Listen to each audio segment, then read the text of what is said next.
The last thing I'll show you with views is how to actually change the view itself, the query that is run by your view. So I have this really simple one right here, ordered series, and let's say that I made a mistake and I want it to order by the other direction in descending order. Never mind the fact that I could just add an order by on at the end if I do select star from ordered series. But let's say there's some huge view, some crazy query, I want to update it. My data has changed, the name of a table has changed, columns have changed, something where I need to update a view. It's not that uncommon. So to do this, you might think that I could just create the view again with the same name. So if this was my original one, this new one, the new version of ordered series just has descending.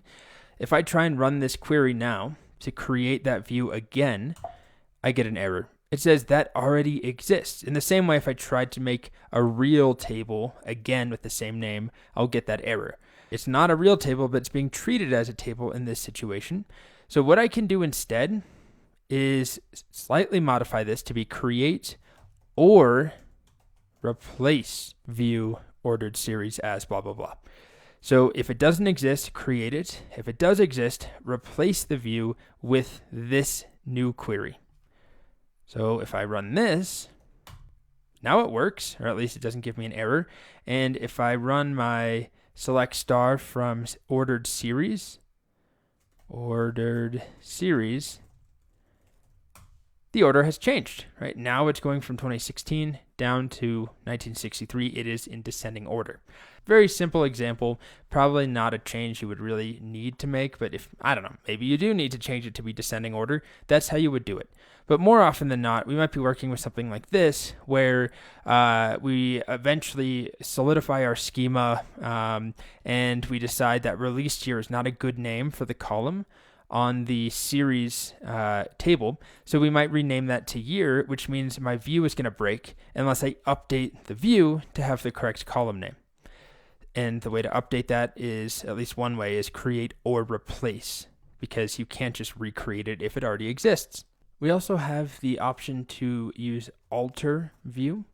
So alter view followed by whatever we're trying to alter. Let's say it's the ordered series view as, and then we just put our new definition. So let's go back to having it not in descending order. Silly, but let's do it. Run this query again. Now select star from ordered series, and we go back to the ascending order, 63 up to 2016. So that is alter view. That's another option instead of create or replace.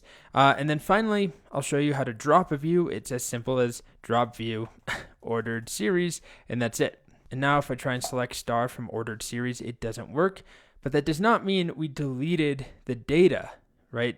The series table is still here. Select star from series. We just dropped the view. And that's a very important distinction. Okay, and that is it for views.